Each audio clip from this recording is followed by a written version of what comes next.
traveler.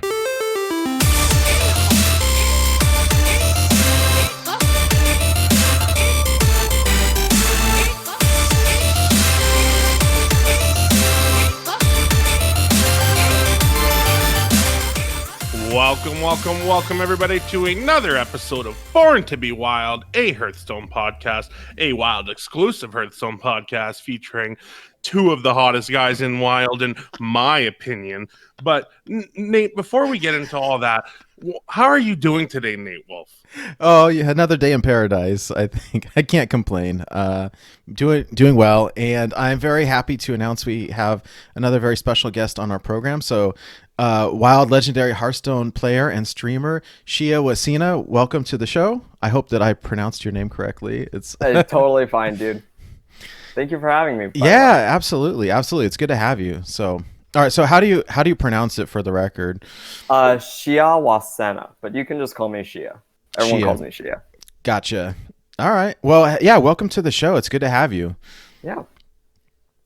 So, okay. So we used to typically we kind of start off the show with an interview. So if you can, yeah. I guess for us, we know you. Sometimes we hang out in the stream when we can. But for those who aren't familiar with you, can you tell us a little bit about yourself, kind of how you got started playing the game and all that? Yeah, so I've been playing Hearthstone basically since it came out. I remember I got a beta key when I was a freshman in high school through our high school's League of Legends Facebook groups when people that's hilarious. Okay. Facebook groups. Yeah.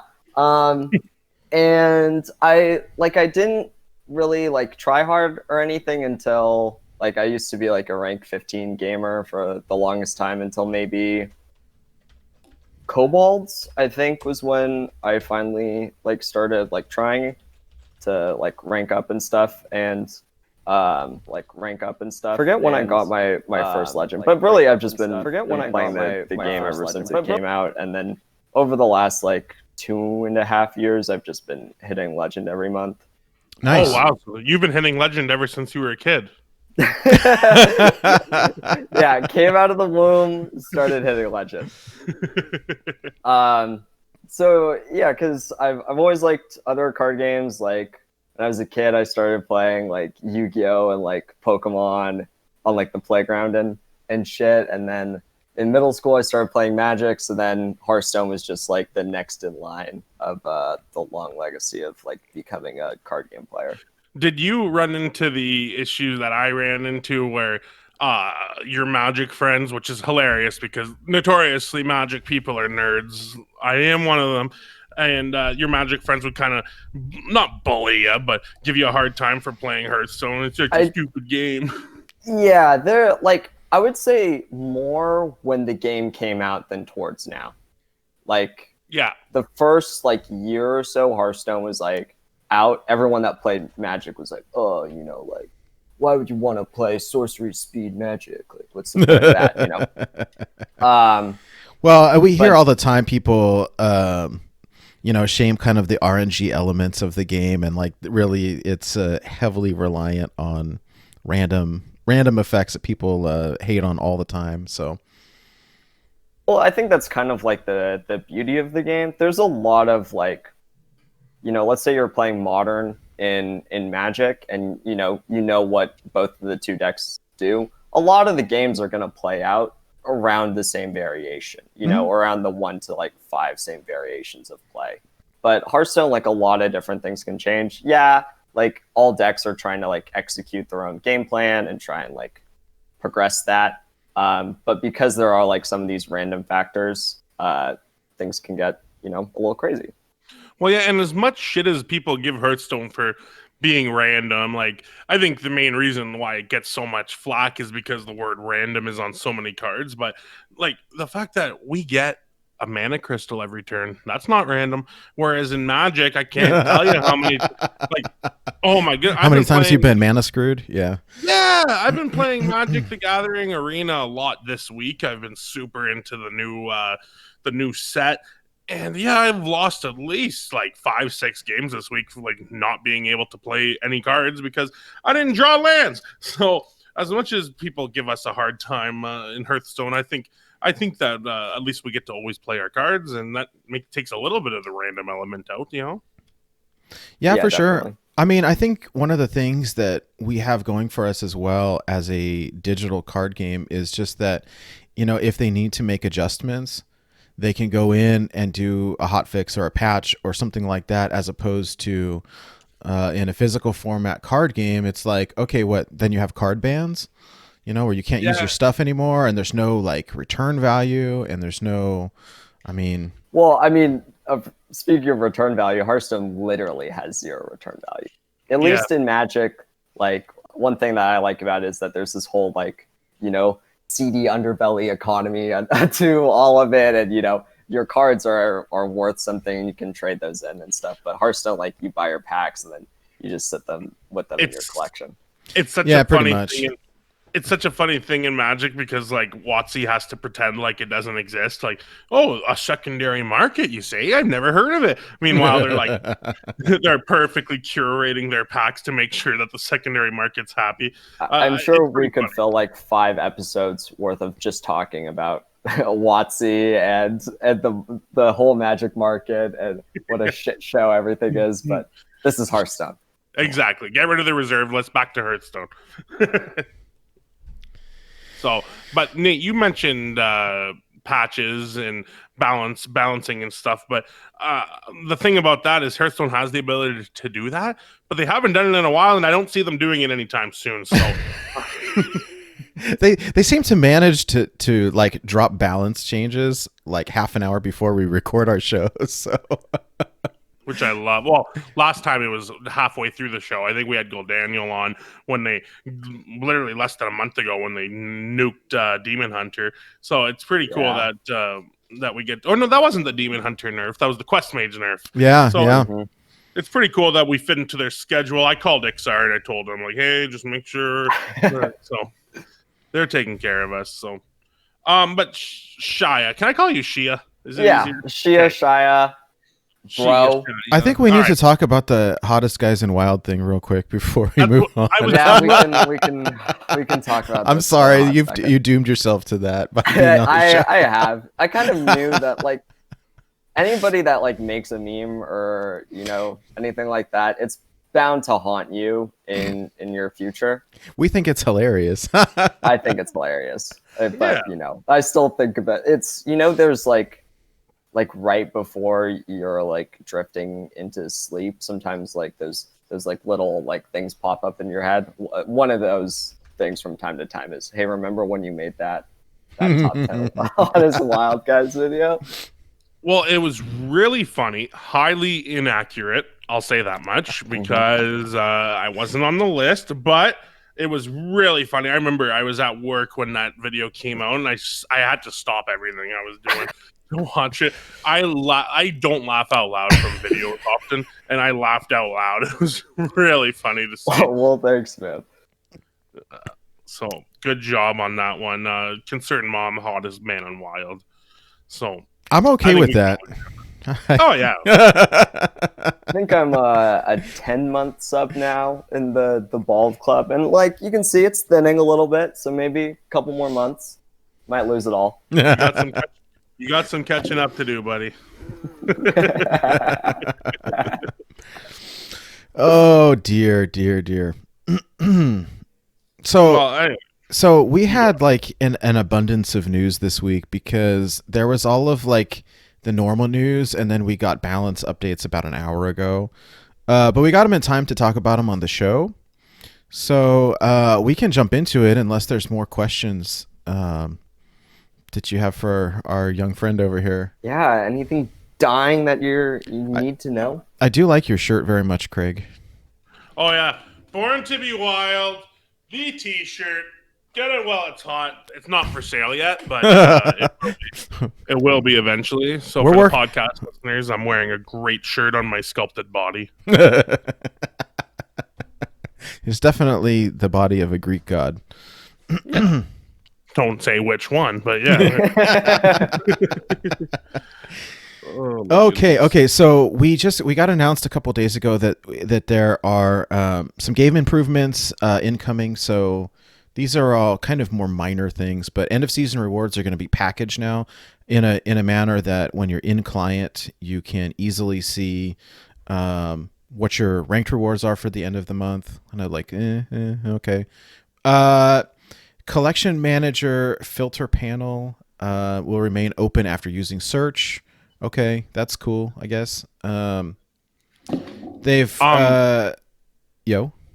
Yeah, I just wanted to say that I know that you're just glossing over these like it's nothing, but for mobile, actually, I think is a huge deal, isn't it? For yes, I play Hearthstone primarily on my phone. Every time that I've hit Legend, I've been sitting on my couch or in my bed. That's or your toilet. My toilet outside. For me, the big thing about Hearthstone is that it's a mobile. If I'm sitting on my computer, there's other games I usually want to play over it. Fair enough. Being able to be at work and like on my break playing Hearthstone is just so big for me. But the collection manager has been garbage for the last year or so. Like I don't know what update it was, but there was an update that just wrecked it.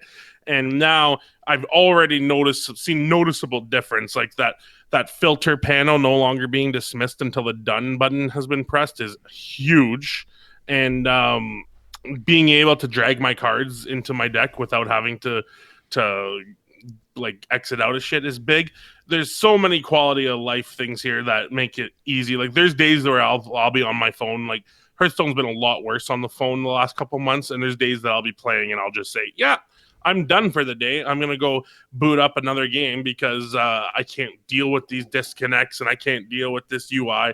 And lately it's just been like this did make a big difference. I still wish they would make the change that when I'm playing Druid on mobile, the second that you mess with your mana at all, the mana counter gets all crazy on the side and like you have to click out of it to see how much mana you actually have left, and it makes playing Kalthused and Aviana and all that really difficult, which is unfortunate because I love those decks. But anyway, that's my little soapbox. I just wanted to say that I'm happy that they're at least kind of looking at the mobile client for. I guess this is for both, but I play Android, so I couldn't care less about you iPhone users. Yeah, no, but it does it does make a good. It's a big quality of life improvement, I think, and I don't know. Yeah. I don't play on my phone too much, but I play on the iPad quite a bit. And no, it is very helpful. So yeah, no, I'm with you there. So I don't play much on my phone. I think the only times I ever do play on my phone is if like I'm on a game on my computer, but I like really have to shit.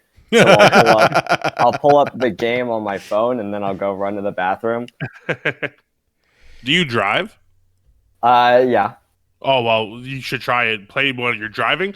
It makes your drives way more fun, a little more risky, and I don't know. It helps me climb. It really does. I think I did see like a photo of some guy. Like it wasn't on a Hearthstone related subreddit, but it was like his friend was like playing Hearthstone with like his phone in the wheel, like right there while he was driving.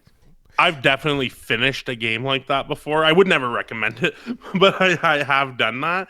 I wouldn't do it again. If my girlfriend hears this, it's just a joke, sweetheart. I didn't drive while playing Hearthstone. Yeah, I think I feel the need for a PSA here. My lawyer brain is like, no, you guys. Yeah, don't drink and drive and play Hearthstone. You have to pick two. One or the other. No, you can't have all of them. Anyway, before we get shut down. All right, please. So in other news, the collection manager, now you can move your decks around. So if you click and hold, you can rearrange your decks. So that is interesting. I played with it a little bit. It's very cool. It's cool. I mean, it is a quality of life thing. When are they gonna let us put more than 30 cards in a deck and then like trim them out? You know, like that would be another nice thing for them to do. Like let you have 36 out of 30 cards in your deck, and then I think I think you can do that, can't you? I don't think so. I don't Maybe. think so. The second you get to 30, it cuts you off. Okay. Maybe it was a bug. I don't. I thought I could at one point, but maybe it was a bug, or I'm remembering incorrectly. But anyways, or you're lying. Could be. You'll never know. I wish that we would be able to get more deck slots. I don't think that would be too difficult, but whatever. So they supposedly made improvements to Zephyrs, which they continue to do from time to time. I love these like salty posts on Twitter that Zephyrs gave you the wrong card. Like he gives bad cards all the time, so and those are entertaining to me. But supposedly, they fixed a bug where Zephyrs would miss lethal when there's an enemy with taunt that had lifesteal that you could attack into. Fixed a bug where Zephyrs would prefer not to transform or silence certain high stat death rattle minions. They give the example of Waxdred, but maybe like a Void Daddy would be a good example. Lord, Obsidian Statue. Yeah. Fixed a bug where Zephyrs could miss lethal using Unleash the Hounds. Fixed a bug where Zephyrs would not offer silence options for minions that cannot attack heroes.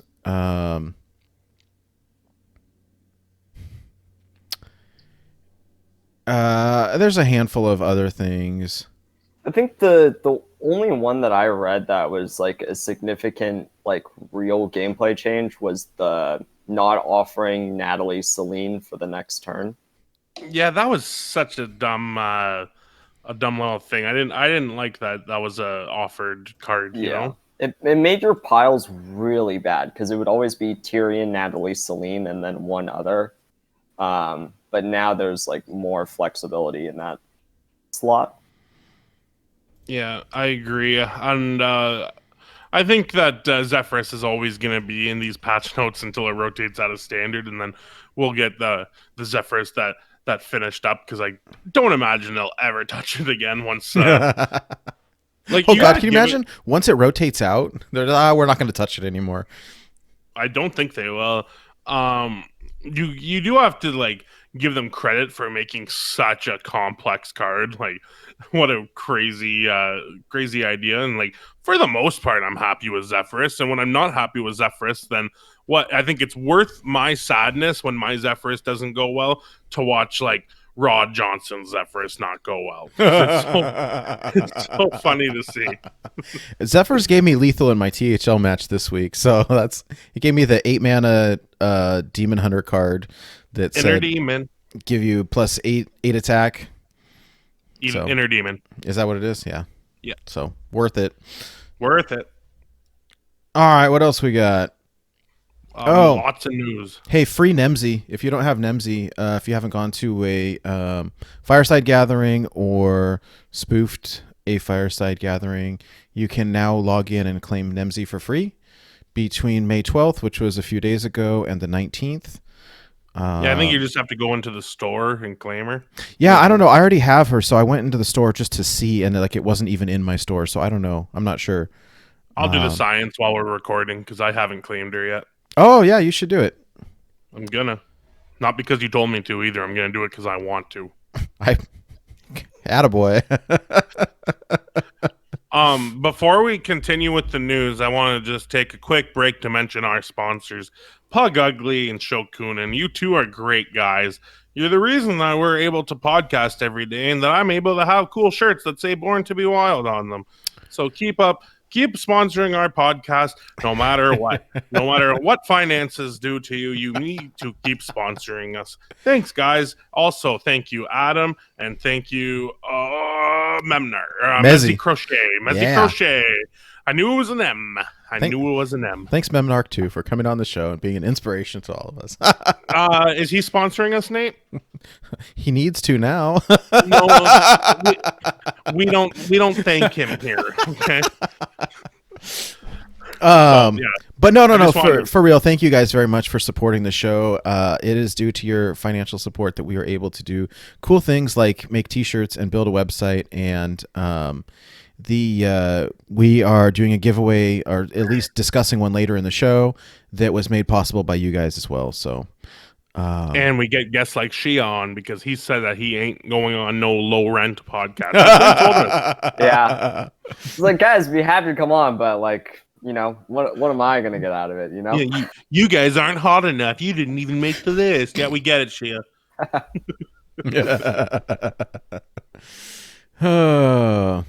All right. Anyway, what else we got? Back to the news. So they're doing a card back art live stream coming up next week. So it's broken into 3 parts. So part 1, May 18th, part 2, May 20th, part 3, May 21. So concept, progress, and finalizing stage. So this is the, I believe it's for the September card back. Let's see here. Yeah, it says there have been 143 card backs released so far. As a special treat, we thought it'd be fun to walk you through the creation process for the September monthly card back.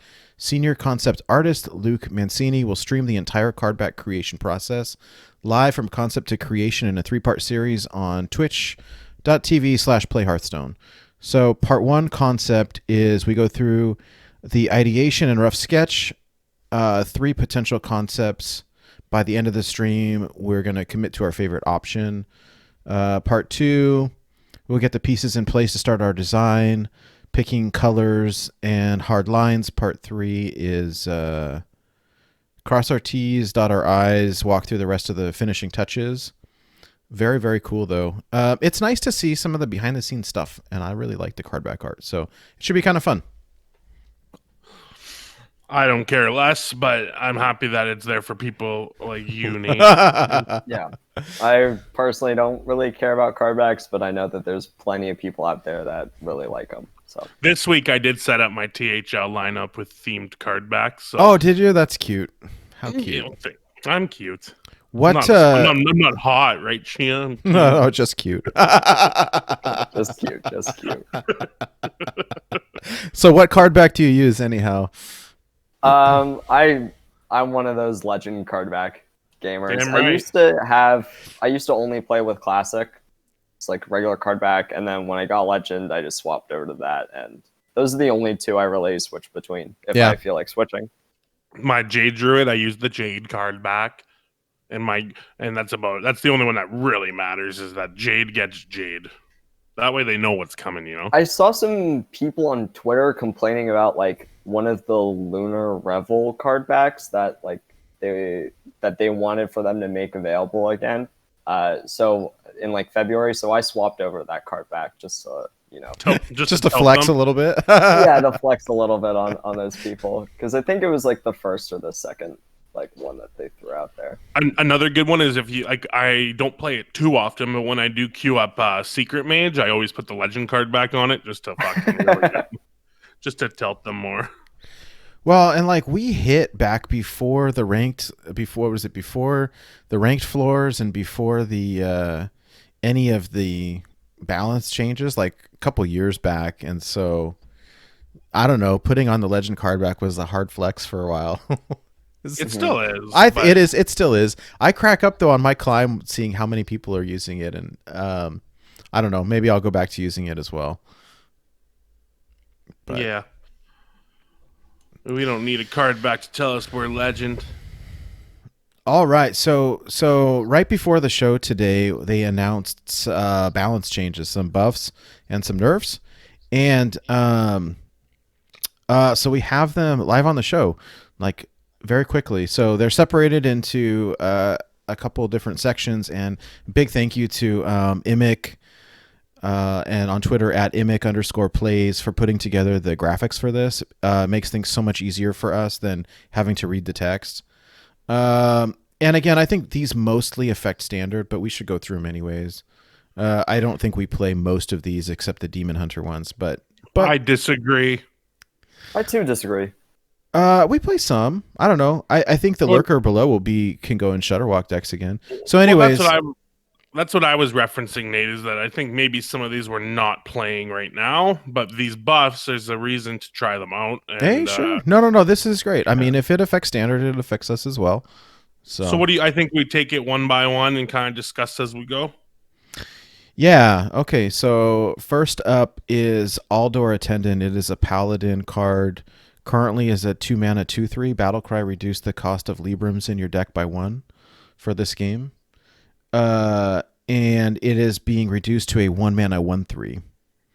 Yeah, this seems like there might be something there, because that 5-mana spell that equalities their side of the board is really strong. But yeah, this is probably still not going to make the cut in Wild, but I'm going to try it. I am going to. What do you think, Nate Wolf? I don't know. Maybe. I mean, as a meme deck, I like playing a like Quest Paladin or something, but I don't know how viable it is. I'm not sure. I think But this I mean, I'll try it. change. I think it might make Librams like semi-viable Yeah, like because of the Crystallology like synergy now. Like if you play yeah. these as the only two one attack things, like tutoring both of those up is like pretty insane. Yeah, and those Libram cards are strong when they're reduced by a few mana. They're all fairly strong. Yeah, this one's probably a little less likely, but I'm still excited to give it a shot. The next one's the one I'm really happy about, and that's Lurker Below. If you want to read that one, Nate. Yeah, the Lurker Below is currently a 6-mana 6/3. Battlecry, deal 3 damage to an enemy minion. If it dies, repeat on one of its neighbors, and they buffed it to now a 6-mana 6/5. I mean, the only thing I can guess is that people were just not playing it. It feels pretty strong to me.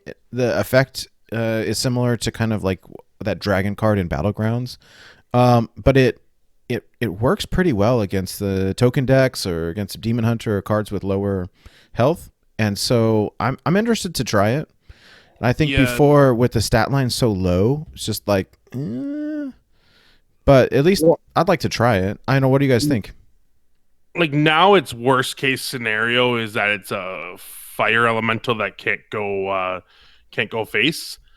So like that's pretty good alone. Just a 6-mana 6/5, deal 3 to a minion, and the fact that it has upside, I feel like this is just going to see play in a lot of even shamans that aren't crazy aggressive. Like if they have, like I think this is just a slot and even shaman now. I'd be pretty surprised if it doesn't see any play in the deck. What about you, Shia? Well, I don't think it would ever see any play in even shaman, just because I think if you're trying to play a 6/5 that does 3 to a minion, that's not like, I think in the past, like when the deck was playing like Aya and slower things like that, then certainly. But because of the nature of 0-mana Savage Roar, like the deck is just wanting to be more lean and trying to like set up that one board to wreck you. I think like I know White Delight was playing this in Shutterwalk even like once it came out, so I bet he's very happy that this is getting buffed. I think if nothing else, like I would like to try it. I like the flavor of it, and I think that it could be good depending on your like pocket meta, but I don't know. I'm a little skeptical as well. Then again, I'm not a big even shaman fan. I could see this being played in Shutterwalk for sure. So, yeah, I like it. Like any aggressive statted card that can also be a board clear seems good to me. The artwork is super dope, so I don't care. Yeah. Speaking of shaman cards, Nate, we got a few more here with Shattered Rumbler. It was a 5-mana 4/6 elemental where if you cast a spell last turn, you can deal 2 damage to all other minions. Now it's a 5-mana 5/6 with the same effect. So obviously better. And I don't know if it has a place maybe in some kind of Shutterwalk spell shaman. Like I don't think this is going to be that good of a card, but it's clearly better and worth a shot. I don't know what you guys think. I don't know. Nobody's playing it right now. I don't think that anybody will play it with the buff, but maybe. It definitely doesn't go in even shaman. I'm pretty sure this card is just 100 dust. I really don't think it has any other purpose. Yeah. Well, I mean, here's what happened, right? They nerfed Shaman into oblivion with the Galakron cards. Like that was the #1 hot deck in Standard for a little while, and they nerfed it to the point that nobody was playing it anymore, and then released Demon Hunter with these crazy good cards, and Shaman is barely being played now, and so they're trying to get people to play it again, would be my guess. But this is definitely in a different build of Shaman. It's more of a control type package. So speaking of a different build of shaman with cards that never see play, we have Torrent, which was a 5-mana spell. Deal 5 damage to a minion. Cost 3 less if you cast a spell last turn. 8. Now it's 8 damage. Oh, oh my goodness. Deal 8 damage, yeah. And now it's going to be 4 mana, deal 8 damage, cost 3 less. So this card is good, right? Like, it's just, there's no place for it, it feels like. But now, 4 mana, deal 8, that might be the best deal 8 spell we've seen. Like, I guess you could argue rolling fireball's better, but in a control build, in a control build, I think it seems okay. I think it was White Delight. Maybe it was somebody else. I think was playing a like some kind of big shaman, right? With Ancestor's Call and some other stuff. And I think this slots nicely into one of those decks. It was like a big dragon palette or a big dragon shaman or something kind of weird like that. But this could work. I don't know. It's definitely going to take some kind of odd take on shaman control, something like that. It's got to be the right build, but I mean, I don't know. I'm not going to argue if they want to buff cards. I think that's kind of nice, personally. Oh, agreed. Yeah. At least this is like paying 5 mana for deal 8 is like pretty terrible, and then for 2 mana dealing 8 is like good, but 1 mana is really weak. So yeah. And please, guys, don't download this card. It's very illegal to download torrents. Hey, I finally found. We were talking about like a pure secret paladin list earlier. I just found it finally. Oh, sweet. The one that we were talking about.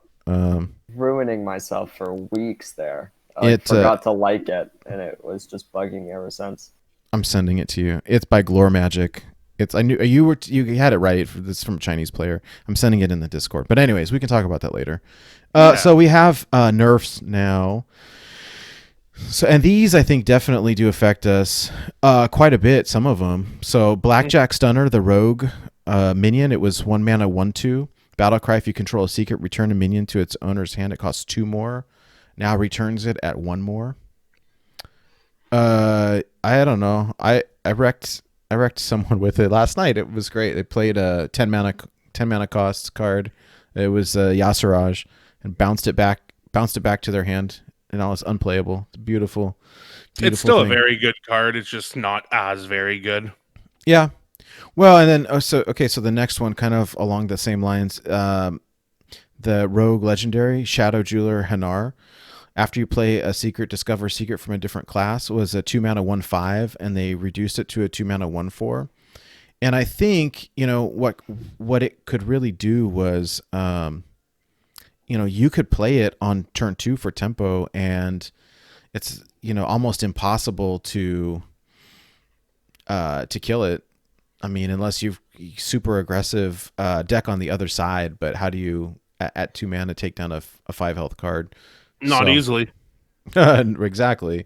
So yeah, when I saw this card come out, all I could think was, did they not learn from Miscreant? Even though it is Miscreant's 1 extra mana, right? But the really good thing about Miscreant was a 1/5 is significantly harder to trade into than a 1/4. You can a lot of the time bump 2 things into a 1/4 and kill it, but a 1/5 sometimes you have to wait 2 turns. And if you have to wait 2 turns, especially with Hanar, he can get enough value to either protect himself or to make your opponent do a whole bunch of headache thinking. Yeah. So these other nerfs here are to warrior cards. Now I think these were really aimed. Wait, what are warrior cards that aren't pirates? I was gonna say these are standard nerfs here. These, I mean, affect us very little, but I think that kind of enrage warrior, or the egg one, or whatever they're calling it these days. I don't know. Daniel will attest that there are a certain number of people in Wild who have been playing this standard, this entire standard deck, in Wild. Weird. Yeah, I think I co-opted with him a couple of nights ago, and I think we played against it twice with just full standard list. Weird. Sometimes I wonder if do they do that on purpose, or do they hit the wrong button? I don't know. I don't know. I have no idea. I've definitely queued into. I mean, I've queued into full standard lists in Wild before, for sure. a lot of people quest grind in Wild if they're trying to secure their ladder finishes and stuff like that. Could be that. I don't know. Anyhow, so Blood Boil Brute, 7 mana, 6/8. Rush costs 1 less for each damaged minion, has been reduced to a 7 mana 5/8. So 1 less attack. And then we didn't play it before, we won't play it now. The other one that has seen some play was the Bloodsworn Mercenary, 3 mana 3/3. Battlecry, choose a damaged friendly minion, summon a copy of it. And again, this was mostly standard, but I've seen people using it with the Galakron, the Scion of Ruin, the dragon. I've seen people using it with Leroy Jenkins back right before Leroy got Hall of Famed. Again, it does the same thing. It's just lower statted. Number one, I don't really think that we were using it to begin with, but it doesn't substantially change form or function. It changes quite a bit in the sense that, like you said, we weren't playing it, but like I played this in standard quite a bit, and like you could run this out on turn 3. No, you're probably not going to run this out on turn 3. That's about it. It's you know what I mean? 3 mana 3/3. 3 mana 2/2. Yeah. All right, and here's the other ones. Okay, so Priestess of Fury was a 7 mana 6/7, has been reduced to a 7 mana 6/5, so 2 less health. Yeah, that's a big one. It's interesting where, now granted these were announced maybe an hour ago, something like that, and what I did see people saying initially was that where we will see it being affected is the spell in Priest that I can't think of the name, but where it duplicates the board on the other side and they all fight each other. Soul Mirror. The Soul Mirror, yeah, okay, that's it. And so now it dies versus before it wouldn't. Oh, so strictly buffed, strictly better. But it still dies to Light Bomb, still dies to Dragonfire. So I don't know. I mean, it depends. I used it in my Legend run this month. If you can get it to stick on board, it's pretty strong, but it's a lot stronger at 7 health. So I don't know. Yeah, I think this card's not going to see play in Wild anymore. Like, maybe in some kind of not an odd Demon Hunter anyway. I don't see it. Like, it's still powerful. It's still like a little mini Ragnaros in a sense, but just the fact that like you're not going to get many times where this sticks around for 2 turns now as opposed to before. At least I don't think so. And maybe I'm wrong, but I can't imagine that this is still good enough. Well, if you ever had this card stick around for 2 turns, you're always winning the game. Yeah, that's true. That's true. I can see like this card not seeing play. I just think it dies to a little too much now, and it's just going to be a little bit easier to remove, especially now that like a lot more decks in Wild are either trying to be aggro decks or trying to be more board focused to either kill Quest Mage or to like beat Reno Priest. So like there's been a lot of like Reno Mage lists that are just running like a bunch of dudes to stick on the board to hit face with, and Priestess is not great at clearing larger boards, and then it's just going to get traded into. Yeah, and I could see odd Demon Hunter kind of just lowering the curve a little bit, like maybe tossing a couple more 5s or 3s,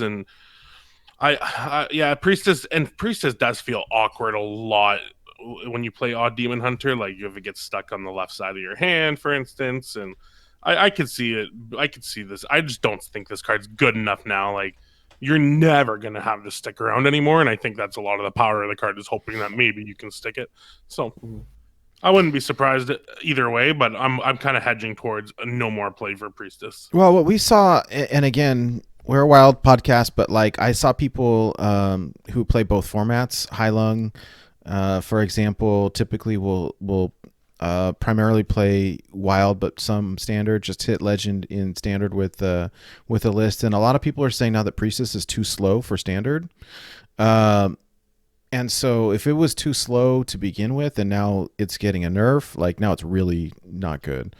So The odd part does make a difference there, though. I think, like in standard, they don't have to be restricted to not playing odd cards. Like, No, that's true. That's true. And I think that I don't know. It's hard to go from playing odd Demon Hunter in Wild to go playing Demon Hunter in Standard, where like, wait a minute, my hero power only does one. I don't like that. yeah. Well, and it's kind of funny.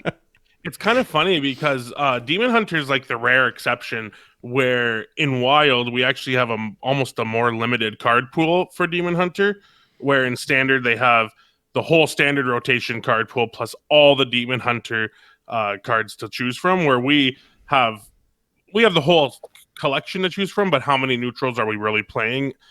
Not quite as many as other decks. So it is kind of interesting that it's like maybe the one deck in the whole game where you come to play it in Wild and you're actually limited a little bit towards the odd version, and it's kind of funny in that regard.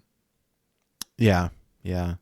Well, and then the other one hits our odd Demon Hunter as well. So Crimson Sigil Runner was a 1 mana 2/1 outcast draw card, and it's been dropped to a 1 mana 1/1.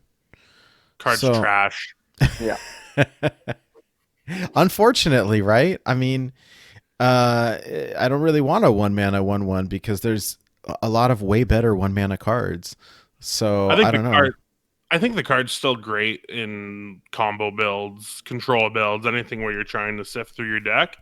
But in odd Demon Hunter, I have trouble thinking that like I just imagine how sad I would be if this was the middle card in my hand in a mulligan, like just how wrecked that would make you feel. So I don't know. Maybe I'm wrong on this one, but this is another one where I think it's not going to see almost any play in odd Demon Hunter. I definitely don't think that you're wrong on this one. I just don't see the point of a 1 mana 1/1 that you sometimes draw a card of it, and sometimes, like you said, it's in the middle of your hand and you can't outcast it. So there's like 5 other 1-drops that like I feel like people would rather play over this now. Yeah, I think you'd play the +1 attack guy over this. I think you'd play Flame Elemental. Firefly. That's right. We've been experimenting with Firefly in our odd builds anyways, and it works really well. So yeah, I don't know. Fire in the chat. Fire Walk with Me says Loot Hoarder better than Sigil Runner. I mean, not in an odd deck, I don't think, but with a little joke for you. So that. Oh god. Okay, so I think it's good though because Demon Hunter does feel a little homogenized, especially with the limited card pool. So I'm happy to see it take a fucking little, I'm glad that I just hit Legend with it, so now I don't feel the need to use these cards quite so much anymore. But nice. Anyway, so there's 2 more. Imprisoned Scrap Imp was 2 mana 3/3 dormant for 2 turns. When it awakens, give all the minions in your hand +2/+2. The change is now it gives them all +2/+1. So again, I don't think anyone was really using it to begin with. So well, it was okay. It was okay in Zoo, but no one's playing Zoo. Yeah, I've been actually playing like some Standard. I'm D9 right now, and I don't think I've played up against a Zoo from all the way from the ninth floor. Well, there we go. Point grab. So it was bad before, and now it's not. It's almost the same card. Like I don't think that makes much of a difference, and I don't think we'll see it. This next one, though, Nate. This next one really makes me sad. This one is a little bit interesting because I saw some fun builder rounds for this. Scavenger's Ingenuity, 2 mana hunter spell, draw a beast, give it +3/+3. Now says draw a beast, give it +2/+2. And I was seeing people using this in like King Crush builds, and the one you can combo it off with the duplicated beast. And people are also kind of abusing this with the Stone Tusk Boar, who is long overdue for a nerf, right? I was classic rotation. I was abusing this last month with Duin's list, Knuckles OTK. Oh yeah, it's so fun. It's so fun, and now it's just dead. Like this card is still probably good enough in like Even Hunter. I think you'd still probably run this to get the big secret dude, and maybe you play it and you get the big guy that makes beast when you play secrets. You know who I'm talking about? The hyena. Mm. 4 mana 3/3 summon 2/2/2s if you Oh yeah, have a yeah, secret. yeah. So I could see this card still seeing a little play, but this was a standard nerf. This card dominated standard and Hunter. Like this card was incredible in that deck. So Yeah, it's really good in Standard Hunter. I think any card, like historically, cards in Hearthstone that have been problems have, or like decks in Hearthstone that have been problems, have usually had some sort of tutor behind them. Yeah. And I think like in Wild, you can really like with Knuckles OTK. I'm like assuming you only play that as your one beast. yeah, the one I was playing only played Knuckles and Subject 9. So like you were only tutoring up the two most powerful cards in your deck. So it was very good. So being able to play like 3 copies of like a Knuckles or 3 copies of a Subject 9 is like really strong. And anything to like hit a little power on the terms of tutors, I think is good. Yeah, well, I wonder, and I think one of the things that Hunter lacks traditionally is card draw. I mean, there's a little bit, but not very much. Oh, I was gonna say face damage. Yeah, that too. I mean, you can never get enough. So, but yeah, I think this card's still good. I think there's still gonna be times where you play it. I just don't think it's gonna be as good. And honestly, that was a little like wacky. Like 2 mana for +3/+3, draw a card that you want from your deck, like the card you want from your deck, seems a little too powerful. And if Hunter was a little better in Wild, I think this card would have been just the nuts. So you have to be. You got to be careful about tutors. But, oh yeah. Yeah. So I'm okay with this. Nice. Well, I'm all of them. That's all of them. But I'm so happy that we found out about this stuff right before the show, because then we wouldn't be talking about it for another week, and we'd be last instead of first. So thank you to all of the folks also in our Discord that like pinged us with this. It's very helpful. Yeah, and to coin concede, we were first. Yeah, take that. Oh man. Yeah. Anyhow. And again, thank you to Imic Plays for the artwork, the graphics. It was very, very helpful. I appreciate that quite a bit. Yeah, and thank you to Matt at Arms for showing us where to find Imic Plays artwork. Yeah. Okay, so we have a little giveaway here. So we again, thank you to the patrons for making this possible. We're giving away Shia. We're auctioning off a date with Shia. My manager's gonna get upset. The proceeds will go back into the show. Thank you very much for your donation. So we commissioned some artwork, and at some point we are working on some merch behind the scenes and stuff. But the incredible Christina Oei made this artwork for us. She's the one who did all of the Twitch emotes and all of the channel artwork for Rotted Zombie, which is how we got referred to her. And the artwork is super dope. And so in the meantime, we're still working on getting kind of a shop set up for hats and shirts and stickers and all that stuff. But in the meantime, I got some posters printed. So Craig and I have got them, but I've got 5 posters to give away. They're all 16 by 20. Yeah, it's not a beautiful shirt. It turned out quite well. So I can't wait to to be able to get some out to you guys. But in the meantime, I've got 5 posters to give away. So we'll post something on Twitter. I think a traditional kind of, we'll announce the winners next week on the show, and we can do like a like and retweet. But here's this idea that I had for the listeners of the show to have a better chance of winning. So, hey, here's what we'll do. And Craig, tell me if you disagree, but here's my idea. Do the traditional like and retweet for a chance to win. But for those people who are listening to the show, drop us a DM and we'll enter you twice. So you got a better chance of winning. I like more entries, you say? Yeah. If you're on the show, you get entered 3 times. There you go. Wait, hold on. I'm gonna grab it though. I'll show you what it looks like. Okay. I I'll have grab terrible mine. luck with giveaways, so Well, maybe this time you'll get it. yeah. I think it's just I'm saving up my karma for something else. So whenever I see someone else want to give away, I'm like, nice, I'm saving it in the bank. Yeah, no, for sure. I don't think I want a giveaway. Blizzlit did a giveaway for some free HS replay months, and I didn't listen that week, so they announced me as the winner, and I never found out until the week after. Like when I went back to listen, I was like, "Oh, come on! I finally won!" Oh, wow, that's beautiful. So Yeah, it's pretty nice, right? For the podcasters out there, Nate's holding up a 20 by 16 framed Born to Be Wild poster. It's really, really sexy. It's beautiful.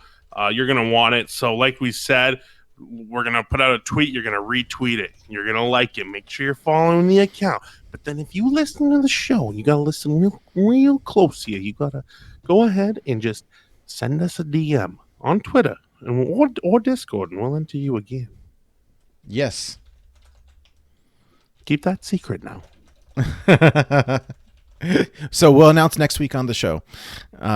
So yes, I'm happy with it. It turned out great. I love it. And if anyone is interested in hiring her for work, she was very, very easy to work with. Good communication, reasonable rates. So she's on Fiverr at Christina Oei or at Christina_Oei on Twitter. It's Christina normal spelling _OEI. How many are we giving away? 5. And that's not including mine. unless you want to give yours away, then we'll give away 6. No. I DM'd the Twitter like 10 times. I'll make sure you have it. No. So I ordered 7. So you and I each have one, and then we'll. Oh, look, we're getting entries as we speak. That's great. Wow. So for the podcast listeners, it's not too late for you to enter. So I hope you do. But anyways, Gold Daniel, if we include picks, does it include our chances? Yeah, we'll enter you 3 times. Just kidding. I'm just kidding. I think, but yeah, no. So but yeah, it's exciting. I love awesome. it. Turned out really great, and it's big enough so that at some point we could get it put on, shirts and stuff like that. So it'd be fun. And again, this is thanks to our, executive producers of the show, Pug Ugly and Shokunin, who have basically financed it. So really appreciate you guys. It's very fun, and we're excited. Yeah, and if either of you want a poster, you can probably reach out to us, and we'll see if we can make you win. Yeah, or we could get you one on the side at some point. At some point I will probably be selling these, but I wanted to get some printed and just see how they turned out. And so these are like hot off the press, early type things. For those of you who are listening to the podcast, you're just gonna have to look at it up on Twitter or YouTube or whatever. Yeah, or Pornhub. Okay, that wasn't funny. Anyway, hey, so some one of the things that we typically do on the show is shout out some folks who have hit Wild Legend for the first time. So we've got 3 this week, which is exciting. So first up, we've got Wildcard, which is super exciting because I know he'd been wanting it for a long, long time, and I think I was on the session with him, spectating and talking through games that whole night. So it was very exciting for him to hit. And he's one of our like OG listeners from back in the day when we were doing Into the Wild. He was so supportive from day one. So it's really nice to see him smash through Legend. Yeah, his wife made the shirt that you're wearing right now. Yeah, that's true. So if you want to win the poster wild card, you just hit us in the DM. We'll see what we can do. I was doing some co-op with viewers on stream, and I saw him like talk about some stuff on Twitter. So I reached out to him to see if he wanted to, do some games to Legend. But Nate, it looks like you helped him out. So congrats. Yeah, it was really fun. It was really fun. And he hit it with Q Block, all golden deck. So it was exciting. But anyways, yeah, huge shout outs. I think it's especially exciting for like friends of the show who've been at it for a long, long time. It makes it, that much more special.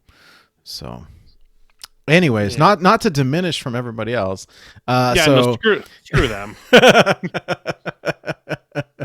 Area, congrats for first time legend. So legend with Odd Rogue 22-12, Slizzle's list. So hey, what's his last name? 51. Am I right? Area 51. That is very punny. Somewhere ridiculous hat is laughing. And so yeah, Area, big congrats on the Odd Rogue list, and I may have to borrow this because I still need I need like 200 more wins for my 1K Rogue. Wow. And then last up, French player. Negulan, I'm probably butchering the pronunciation and I apologize, but first time Wild Legend, playing since beta, so like that's incredible. It's such a good feeling. I'd like to apologize for the joke I made about the French. I love the French. Negulan, you're the best. I appreciate that. Oh god. Oh. Anyways, yeah, so but congrats. Anyhow. So what we used to do back in the day on Into the Wild was we'd have the guest bring a deck to talk about.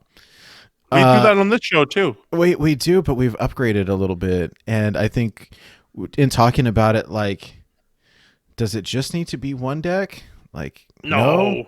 No rules here. So Shia brought 4 decks. Which I didn't know. I was like, I don't know how many to bring. I'll just like. No, it's cool. So what we've been doing lately is, especially I'm not, hopefully the podcast listeners are aware of like the video aspect of it, but yeah, they're not stupid. We you guys have phones. Whatever we talk about on the show, typically we'll do like an after show and play some games with it and do some co-op so that our guests can teach us how to play it. It's been really a lot of fun. Some good feedback, so I appreciate that. So absolutely. And for the podcasters, YouTube is like a service where you can watch videos for free actually online. No, you don't need to download or anything. So maybe don't use it with data as much as with your Wi-Fi. But yeah, check it out, youtube.com. There's apps for it, I'm pretty sure. So for the podcast listeners, try that out. Nothing, eh? I thought it was funny. I like it. All right, so what do we got here? So I've got your Infinite Priest deck. What is this? So this is a Reno Priest build, but what is the combo here? So this is some next level spice, okay? So the whole point of this is like, we're a Reno Priest list, so we want to be pinging our opponents down 1 billion times. And so we do run Spawn of Shadows, and that is a lot of the time like your primary win con, right? You can just like get some cheap stuff and spawn. But we have the addition of playing the Infinite Test Subject combo, which you used to play in like APM Priest when that was still a deck before Holy Smite. Right. Field got destroyed. So the whole combo is Test Subject with a Radiant Elemental out, which discounts your Embalming Ritual to 0, and then either Forbidden Words or Holy Smite can kill your Test Subject, and then you can keep on going, and you just weave pings in between casting all the cards. So you want to have Raza and Anduin up already to set that up. Yeah. So it is like super greedy, but it does let you kill druids and warriors with ease. The other really interesting aspect, which huge shout out to Yada GG, if he ever listens to this, we were co-oping one night while playing this deck, and we discovered that if you got a Kazakus potion for deal 3, and then whatever of the others, you could also be using that. So we tried for maybe like 15 games to try and get deal 3 gain 4 armor. And I think you can gain upwards of like 30-ish in a turn, even without doing any of the pings or anything. So you can also just use it as like a value engine. I would have never thought about using the 1 mana spell on target on Test Subject. That's with the Kazakus spell. That's really cool. Yeah, there's some I've got some tweet on my Twitter of me with like 30 armor and like a 28/28 Van Cleef. That all happened in the same turn. That's awesome. So, yeah, this list is super fun. I mean, we're playing a Dirty Rat just to help us against like the Mirror or Mechathune, because there's been a lot of that on the ladder. Or some other cards in here. I think Ooze is just like a mainstay. We'll see what happens with Demon Hunter. Maybe post nerfs it'll be less popular. But with Pirate Warrior just being like such a menace, you really want like one tech card to deal with them. It also does hit there's like Skolominari and Alaneth, too, running around out there. Yeah, I've been playing a ton of Q Block lately. I'm trying to gold out the deck, and nothing hurts worse than like that deck relies on Skull so hard that if it gets destroyed, now I've got to hard cast all these giant demons. Like, it sucks. So weapon removal is solid right now. Yeah. Speaking of solid right now. Oh yeah. No, yeah, sorry, what were you saying? Oh, I was just about to say and the only other like cute thing about this list is the Sandbinder. Yeah, what is it? Is it Tutor the Radiant Elemental? Yeah, tutors the Radiant and it tutors Zephyrs. So it has 2 hits. It'd be a little worse if it was only a one hitter. I didn't even realize. So is that? Didn't even mean to make that joke. It's a marijuana paraphernalia. So yeah, it does let you grab Zephyrs or Radiant if you're missing one or the other. I didn't realize that Zephyrs was an elemental. Wow. I'm sorry. Yeah. Every day. I would like to. You said that there was only one other cute thing about the deck, but you did miss one. Yeah. The person who brought it. Oh, guys.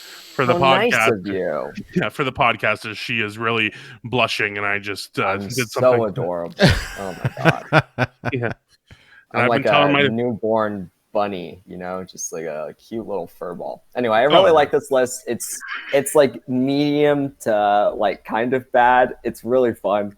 Daniel is playing this tomorrow in Solemn's tournament, so wish him luck and his success. Oh, that's awesome. So the 2 tournaments that have been kind of in the background right now are Solemn and Jonah's. Did Jonah's and Jonah's happened last week, right? Jonah's happened, yeah, maybe 2 weeks ago. I'm not sure. Oh, was it? I don't. Are blending together. I know, right?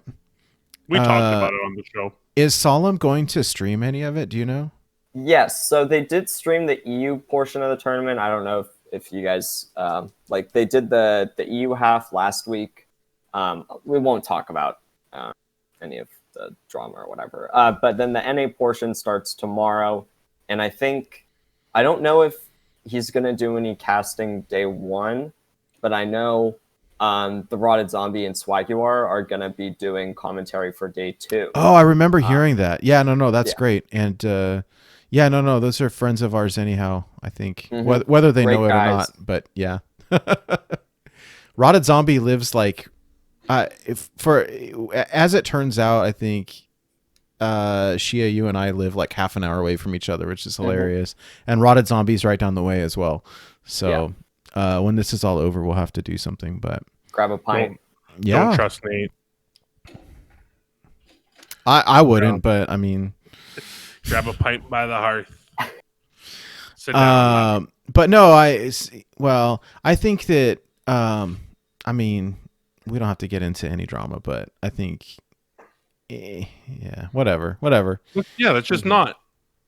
That's fine. Actually, you know what? I read something online over the past week that I thought was pretty cute. I mean, it was something about not dwelling on drama and celebrating successes, and so I think that's good. I don't know. The wild community overall, I think, is very, very, very positive, and then you've got 1 or 2 people that stir up trouble.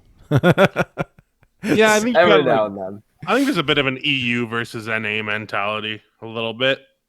Not everyone, but yeah, for sure. There's definitely some unhealthy things, but I bet you Standard has a ton of bad stuff. I found out I was blocked on Twitter by a few people this week. I won't say who. Drama. Well, it happens to the best of us. So. Oh God! All right. So what else do we But got? I really like the second list. Okay, That yeah. Let me pull it up here. um So okay, so the next list is you call it Demon Hour. So I call it Demon Hour. it's basically a Darkest Hour but with demons, right?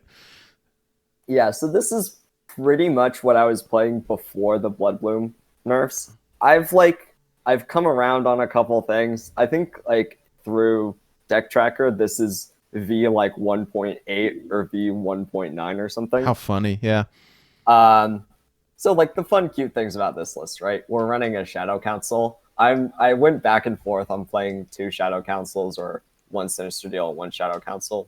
The card is really fun if you've never cast it. It's super great with Skull. It just gives you like a little bit of extra room post combo a lot of the time. Bloodbloom to 4 does really hurt, but we're basically like a bad Q block deck. So that's like kind of how the mulligan goes. You want to keep like your Void Caller and your Skull, and you just try and kill stuff against aggro. But then we have outs to beating some of the more degenerate decks by being more degenerate than them. Huh. Nerubian Unraveler has been like a pretty awesome card. It just messes with people so hard. The one like minion flex slot is the KT. Yeah. But I've liked it over anything else I've tried. This is really not a Yasharaj deck anymore. If you're not like comboing super fast, like the high roll potential is not as good.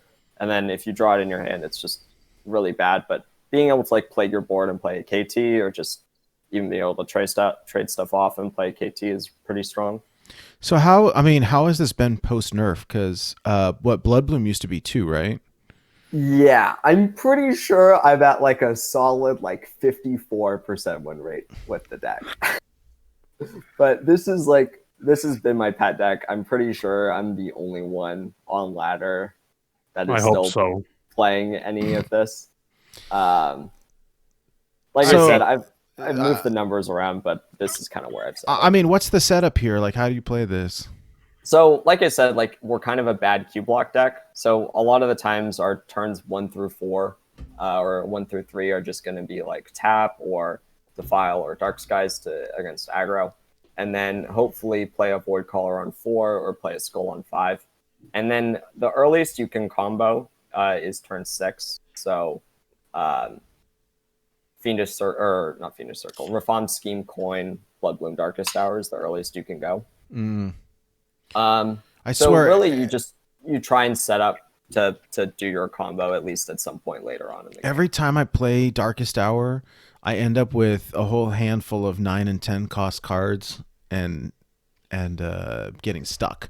So I mean, I suppose that's where Sinister Deal, right? Is that the one that changes the stuff in your hand to like random demons or whatever? Shadow Council. Or Shadow Council. I apologize. Yeah.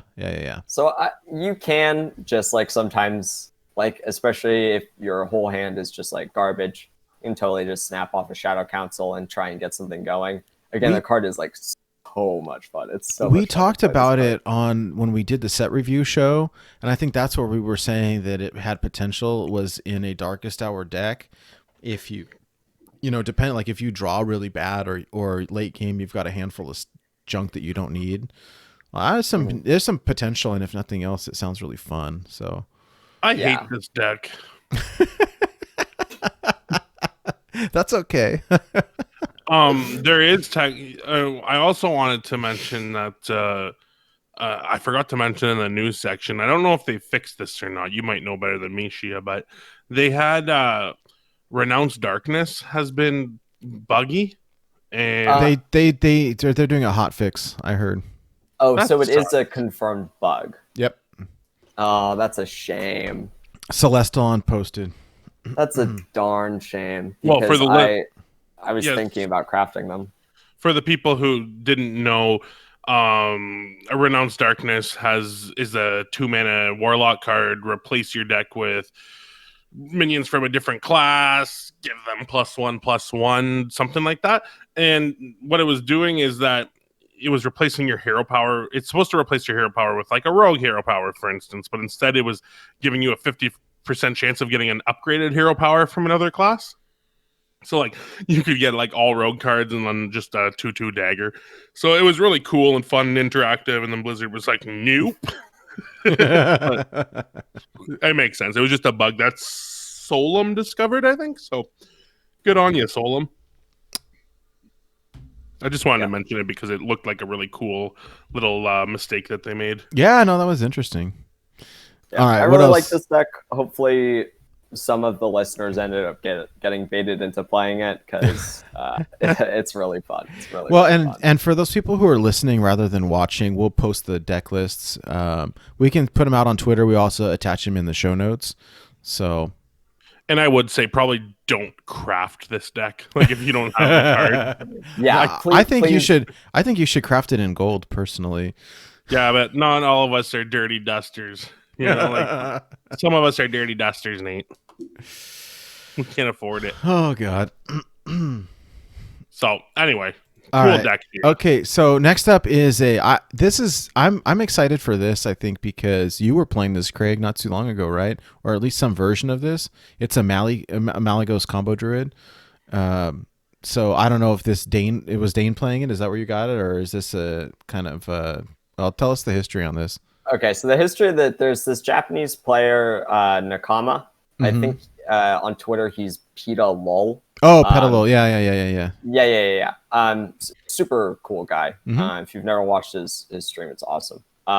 Anyway, I saw that he had posted this list on Twitter, and I think he took it from Dane and then made some slight variations. Like Barnes. This list is so sweet. I love it. Barnes is really cool in this list. Yeah. Because you're playing, let's count, shall we? We're playing 1, 2, 3, 4. Like, we're playing so many combo pieces that like it can be sometimes hard to like assemble all the Avengers, especially with Juicy Psych Melon only pulling Geppetto, Ysael, or Malygos, and or Aviana and Kun, because you have 2 things that are 9 and 2 things that are 10. So you don't get like that #melon consistency or anything, you know? But we're also playing like Oaken Summons that gets us Imprisoned Satyr, so you can keep like a bigger drop in hand and then hope to discount it later on. Yeah, that makes sense to me. Yeah, this version looks cool because Barnes. Barnes. Yeah, Barnes makes this deck look really cool to me because I played around with Dane's version, which was similar. Well, Raffle was playing it too, right? Well, Raffle was playing a different version. So Raffle's version is the version that I've really liked. That's playing double germination.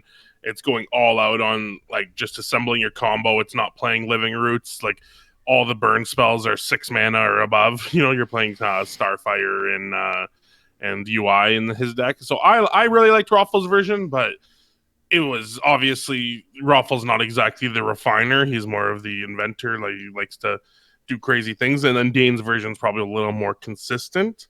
But this deck I really like. I love the high roll because Barnes is great. And I like that they're playing Germination too, because I feel like Germination helps you get there, where sometimes the other deck you run out of damage.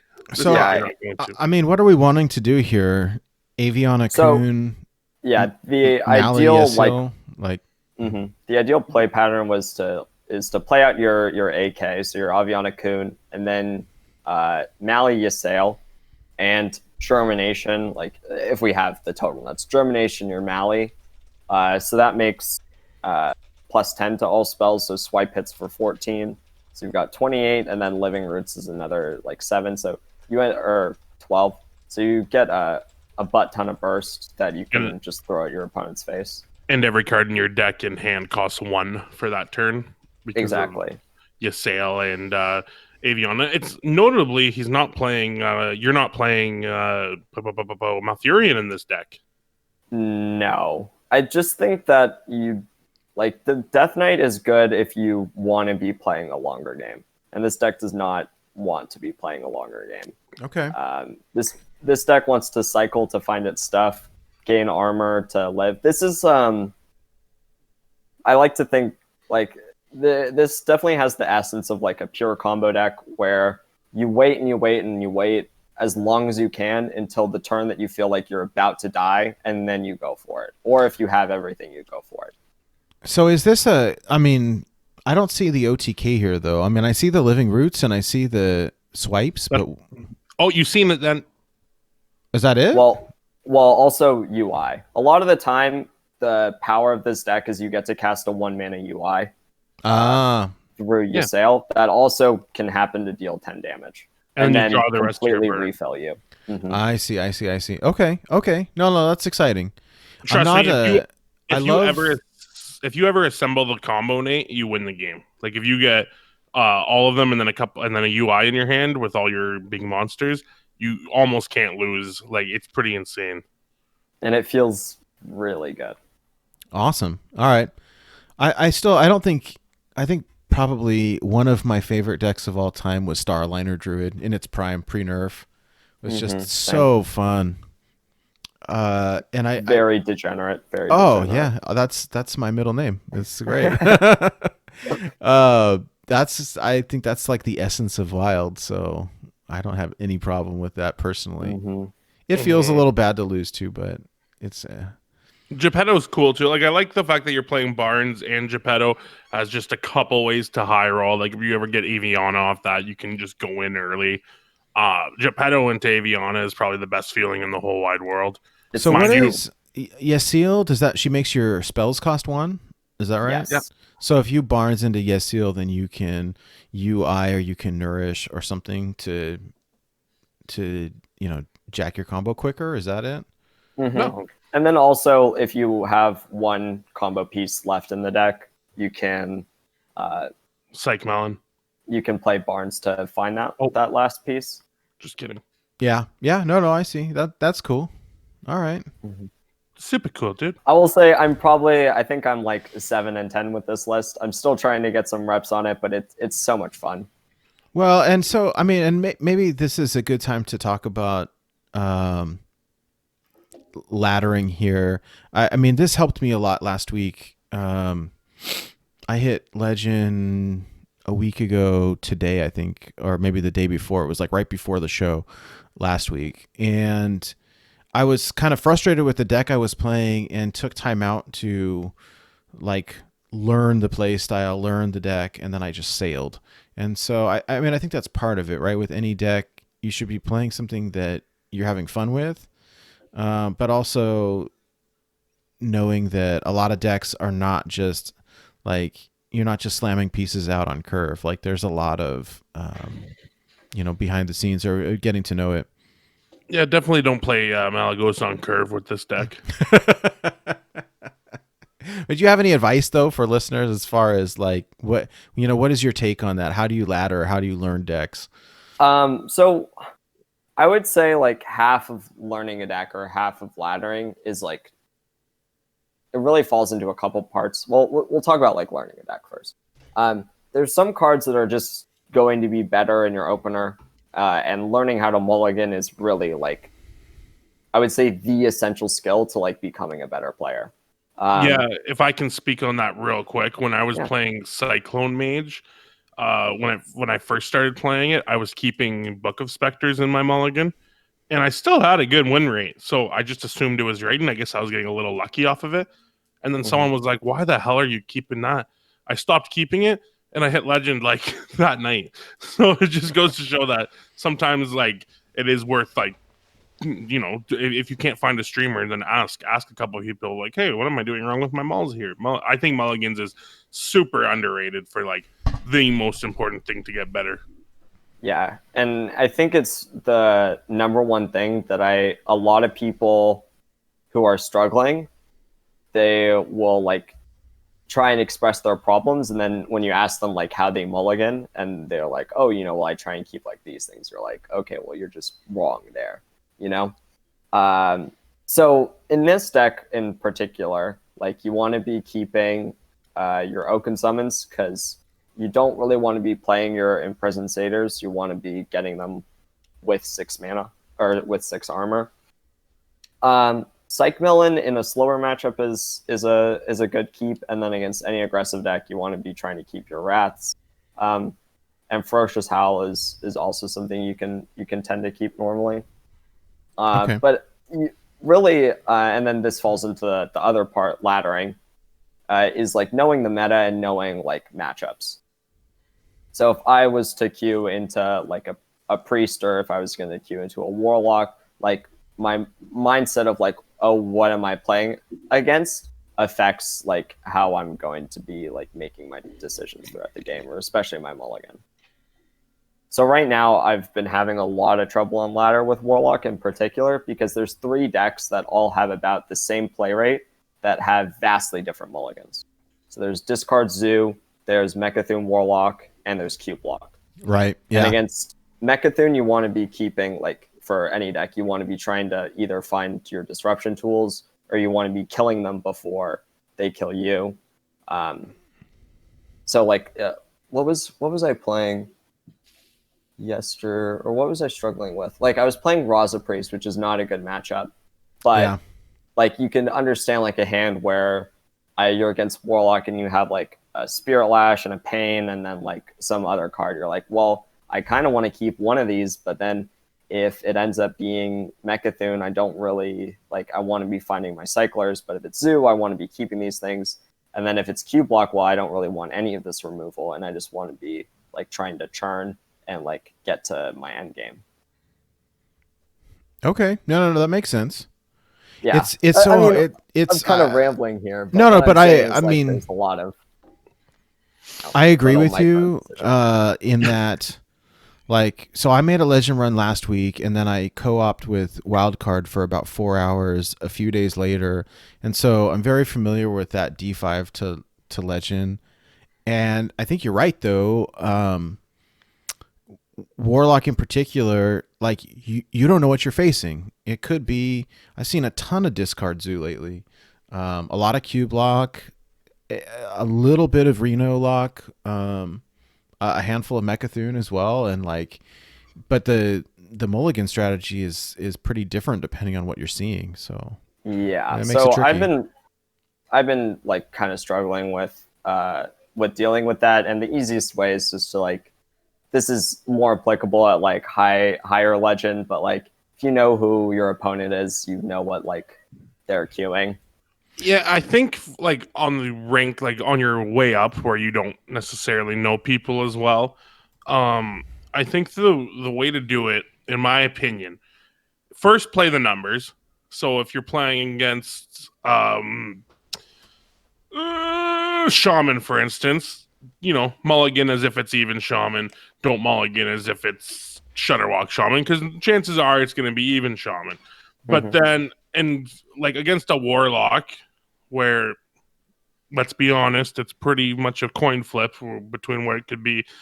I like to personally, and maybe I'm wrong, but I like to mulligan towards the matchup that I'm least favored in. Like if I have a matchup where like, okay, if it's Cube, I win almost all the time, then I won't mulligan towards Cube, because my deck should just kind of find its spot against them regardless of my mulligan. Where if Zoo is going to be a problem, then yeah, let's mulligan as if it's Zoo. And then even that, though, gets a little dumped on its head, because sometimes you just have to say, all right, if this is a secret mage, I lose. If this is a quest mage, I have a chance to win. In that case, you're going to mulligan as if it's quest mage, and then just if it's a secret mage, get ready to concede, So it is interesting. That's one of the toughest parts about laddering, is that you don't know. You don't know what you're going to see. Except for that, you're a lot of smiling faces along the way. I know Goldaniel I bet he kind of said this in the chat as a throwaway, but he said PMS. I like to say on my stream, PMA, or positive mental attitude. The one thing that I see a lot of, like, I'll watch some other streamers or you can say Rod Johnson. I'll talk to people. And what I'm saying is like that you are your own worst enemy when it comes to like winning or losing games. And if you can come back from a loss without having any problems, then you're going to succeed on ladder. So like work through your frustration. And I would say like, if you do get really frustrated after a loss, just like spend 5 minutes, or not even, spend 2 minutes thinking about like, oh, there were these 3 like cruxes of a turn in this game. Like let's think about that. Let's think about what my options were. Let's think about if I did this, what the outcome could have been. I think not enough people spend just a little bit of time thinking about analyzing their gameplay, and they spend too much time either blaming the game, blaming their opponents, blaming their draw, or Pixar. other things. No, I'll tell you what though, you have a good point, and I think one of the things that really helped us out over the past couple weeks, we've been playing in that Team Hearth Legends Wild like extended tournament series. Not a league. It's not a league. I want to be very clear about that. But one of the things that's been really helping us is we've been saving our replays on HS Replay, posting them in the Discord, and then we'll watch the replays over and really kind of analyze, could I have done anything different? And I think it's, you've got games where you did the best you could do and you still lost, and that's fine, and you have to be able to accept that.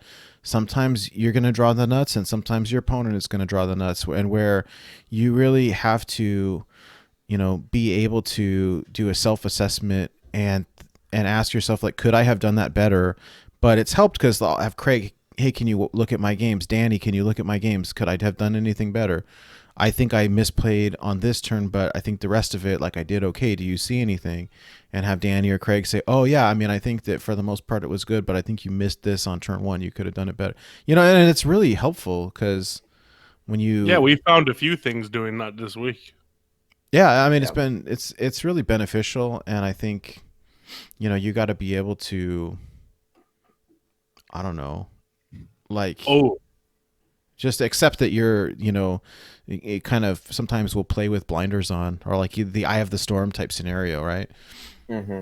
And that's something I'd recommend too when it comes to Hearthstone. If you're one of those guys who has a hard time, or gals, if you're one of those people who has a hard time with the ladder sometimes, and you find yourself getting frustrated because, I keep bumping into Quest Mage or Demon Hunter, blah, blah, blah, blah, then I would recommend trying another format. So whether it be THL, you can like join their Discord and keep an eye out. They're going to be doing another Wild Legends extended tournament in the future. Whether it be this weekend, I think Solemn's tournament's happening for the NA people, so you can check that out. I really do think that it's good to get off the ladder once in a while. Like this week, I can tell you that I've played some ladder, but I definitely played more matches off the ladder, preparing for THL and with my friends Nate and Danny, which makes it way more fun for me personally. So that's nice. And then and now I have a reason to play stuff on ladder that I normally wouldn't play. Like I've been playing Odd Warrior on ladder because my lineup is like super anti-aggressive hate. And I've been playing a ton of Odd Warrior, and it's been going good. And when I do lose, I go, oh well, I'm testing for a format that I'm playing in this weekend. So I would try to find different ways to scratch your Hearthstone itch as well, instead of just focusing on ladder and getting mad and making YouTube videos about it. Yeah, and there are a great amount of smaller tournament scenes that I've played in. Prehistoric Buckets, I've really enjoyed their tournaments. I've played in a couple of those. I do agree that there's other ways to get like your quote unquote Hearthstone edge. Somebody had some really good advice that I saw over the past week as well. That was, hey, if you think that there's a deck out there that you have that's like an impossible matchup for you, or that you think is like the perfect deck, learn how to play that deck, and you will learn its weaknesses. I mean, especially I think people who think that Quest Mage is the nuts all the time, like, hey, and that you can never win against Quest Mage. Like, learn how to play Quest Mage, and you will learn very quickly how to lose with Quest Mage. I mean, so I think some of those people, though, like the complainers, they just like, I don't believe that some of them have brains, and so it's really hard for me to sympathize with them, because they'll go from one end of the spectrum to the other, just like that. They'll go from, oh, Quest Mage is OP to, oh, I'm playing Quest Mage's deck. This deck sucks. I just die on turn 4 to Pirates, So yeah, some of them, it's their brand too, right? Yeah, But again, I just hope that like some of my viewers, they get a chance to like, uh, you know, they see that I can brush off a loss, and like you can do the same thing too. You know, Yeah, it what's doesn't take your a superhuman person to do it. I'm gonna put you on the spot here. Sure. What's your stream URL? Like how can they find you on Twitch? I know it's a little early, but I do want to find out because I've been going to your stream a few times this week, and it is a new guilty pleasure of mine. I actually subscribed to you while we were recording this episode. Fun Dude, fact. Yeah. So I'd love to give the podcast listeners a chance to check you out. Yeah, I mean, we hang out. I don't have a strict schedule, but we've been pretty much going live every like couple days in a row, and maybe skipping a day here and there around noon PST. And you can find me on Twitch at Shia_HS. That's SHIAWASENA_HS. And that's the same with my Twitter too. And you can always find out if I go live if you follow me on Twitter. Because I'll do one of those OBS things where I'll tweet out when it's going live. Yeah, we just hang out, we listen to chill music, and we talk about stuff, and we play Hearthstone. So I'm guessing when you made your Twitch handle, you said, "What is the easiest thing to pronounce and spell?" So that I could. Well, so originally the true OGs of the stream will know me as $3. It's my favorite part about going into and why I still am subbing to Mom, because every single time I go into Mom's stream, he still calls me $3. But Shia has been my like battle.net name. $3 was my like league name for the longest time, and that's what I've like I kept on my Twitch. But then I switched it over once I got like I think like around the 300 follower mark. I wanted to like rebrand, I guess. Stop growing as quickly. Mm-hmm. Yeah, how did you come up? How did you come up with the name though? We used to ask that question all the time. How do you come up with your BattleNet tag? Because there's 9 out of 10 times there's a good story, and then 1 out of 10 times you have someone like me that it's just their name. So my name. I have a decent story. So I used to play. I got into playing StarCraft 2 in like late middle school. I think I was in like 8th grade. Okay. And I used to play a lot. of StarCraft. My wrists are not the same. And my favorite player when I started playing was this Protoss player, Happy, who is in EU. And at the time, you couldn't have 2 Battle.net names that were the same. Like, usernames were unique. So I couldn't be Happy in US because someone else had it. And it's also funny because my dog's name is Happy. I don't think anyone's happy in the US right now. So like my favorite StarCraft 2 player at the time was Happy. My dog's name is Happy, and I'm half Japanese, so I went with the Japanese word for happiness, which is Shiawasena. So we're a happy stream, you know. We try and be happy. You are. I really enjoyed my time in your stream thanks. this week. Like, it is really laid back and fun and jokey, and the viewers are funny. So, podcast listeners, if you want to, I know what you're thinking. What's a stream? There's this cool thing called Twitch. Twitch.tv. It's like a place where it's like YouTube, except the videos are live, and we already went over YouTube, so you know what that is.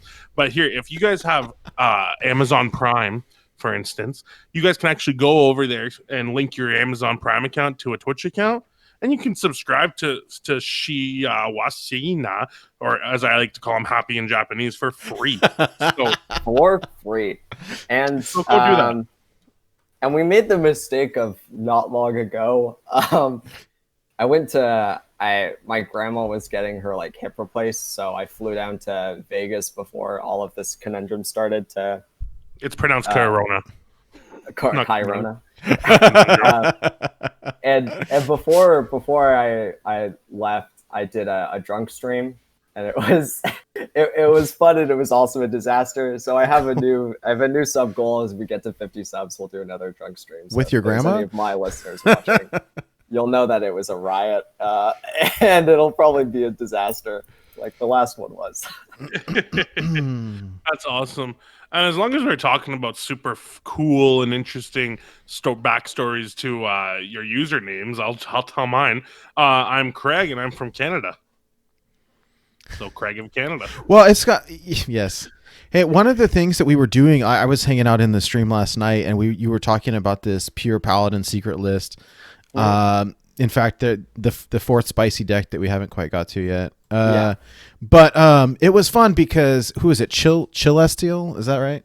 Yeah. And me are sitting there trying to come up with this list that you were talking about from last week, and then I posted something on Twitter, and there's a handful of people that are, digging for this list now, and then you end up just making your own. They worked out like very, very well. But so I'll say I don't have any reps with this deck, but I was trying to like copy this list I saw off this Chinese meta report, and I'm going to be trying to play this at some point because Mysterious Challenger is one of my favorite cards of all time. I got Legend for the first time in TGT. I still have got Golden Muster for battles. Actually, that was the reason why I started playing Wild. Was they made the standard Wild like rotation thing, and my Golden Muster for battles were gonna get rotated, and I was like, well, I kind of have to. I guess I'm getting rotated then. Yeah. So I've just stuck with it since. If you haven't played with Lightforge Zealot, it's like the most insane tempo card ever. It's like really strong. So really no. What does it do? Does it give you refill? So Lightforge Zealot is a 4-mana 4/2 that if your whole deck includes only class cards, you equip a true Silver Paladin. Oh, I'm sorry. I was thinking Lightforge Crusader. My bad. Okay. Oh yeah, no, all good. Yeah, the Zealot. Maybe I said Crusader. I'm sorry. No. You didn't. No, you didn't. So it equips the what is it? The 4/2 with Lifesteal. That Life when you Link or attack, whatever. you gain 2. Yeah, it's not Lifesteal. It's only 2. Yeah, back in my day, Lifesteal wasn't a mechanic yet. Anyway. We just like I wanted to do like a chill later night stream. I streamed for way longer than I wanted to. But that's what we're about, just like hanging out. And we just like threw this list together of like what I'm gonna be trying to play. So I'm looking forward to try this. I like the Call to Arms and all the like little dorky mech dudes. I like the Sky Claws. I think I looked at the list that the actual like guy in China got Legend with, and he's playing a couple different things. He's playing the hand of a doll that gives your minion +2/+2, and I think you draw a card. But this is what I'm going to be trying to play on ladder. Hopefully, if I can figure out some dust room, we'll try and craft some of these cards, and we'll make it happen. Well, you're gonna like our song today, Shia, because we might be talking about some dust in there. Am I right, Nate Wolf? Oh yeah. But dude, this has been like so much fun. Like, first of all, the value our listeners got. We got to meet a cool dude. That's Shia. We got to see 4 spicy decks. Those are the decks Shia brought. And we got to talk about nerfs and buffs and all that good stuff. So I think you guys really lucked out today, and you guys should really leave us a 5-star review on iTunes, because we spoiled you guys rotten. Frankly, like, I think I'd be really blessed to be a listener of the show right now. I almost wish I wasn't hosting it so I could listen to it. You could, Craig. You could even be a patron if you'd like to. I could. And like, I know what you guys are thinking. Craig, you're always so humble and cool and handsome and humble. But There's even a Discord channel specifically for. Yeah, in our Discord, I made a channel called "Compliments for Craig," and then in parentheses, "not Nate." And if anyone compliments Nate in that Discord channel, I jokingly get angry at you until you fix your comment. So my girlfriend said that was like, she's like, I wish I was surprised, but she was not. That's what I do. But anyway, what was I saying? Oh yeah, I'm very humble, and I just think this time we deserve a pat on the back. So go ahead and leave a 5-star review on iTunes and